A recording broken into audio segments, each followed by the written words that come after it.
what's the importance of having small market radio platforms in addition to the larger ones? Well, I think it's important. It's incredibly important because of the access we provide to areas that sometimes the larger stations can't penetrate. So, for instance, with New Hampshire, we're in a pretty rural location, far enough away from Boston that may not be so easy for them to report on stories that are happening in the North Country. And every now and then, time to time, it comes into national prominence, for instance, during the primary. And to have invested in a local radio station, we are there, we have access to the stories, and have really established relationships with the communities that we're in a position to tell them, and sometimes better than anyone else. Definitely, and you mentioned the national importance sometimes. So can you just kind of talk about some of the stories that the radio station has done that you're most proud of, or you think are some of the best stories of the year? So we've had quite a few. I mean, every 4 years it seems it happens at New Hampshire Public Radio. Of course, the primary comes about. We're the first in the nation primary. So our newsroom, even though it's a smaller station, we have a pretty robust newsroom that we have reporters assigned to each candidate. So that's obviously one that always comes about. Another one is the opioid crisis in the country. New Hampshire is, in terms of demographics, that we have the highest rate of overdoses per capita. So that's something that we're grappling with at a local level, that we've invested resources into as a newsroom.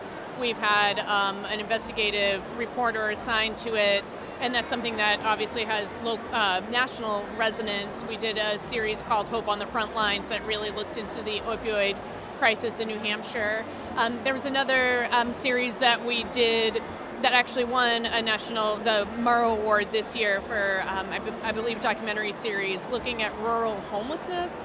And that, again, is an example of the type of story that you won't necessarily get from a large newsroom in a metropolitan area. I mean, it's something that's very specific to rural areas, and we recognized that it was an important story. We put the resources in for reporters to report on it in a more robust way.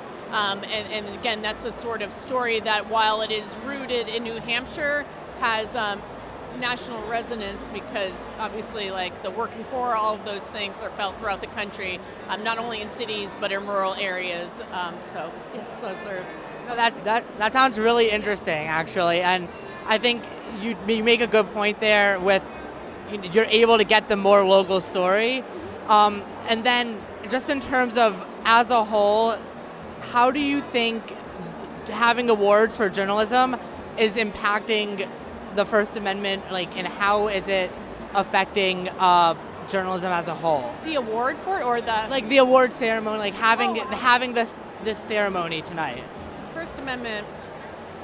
I mean, I think it's oftentimes, as reporters and as journalists, you just kind of go about your work and can kind of, go in and feel like, in some ways, it's like any job, that it becomes a bit rote, and you're working on your particular beat and you can feel very isolated, or you're working at your station, you can feel very isolated, and you feel called to do the work in a certain way, but again, it just becomes part of your routine.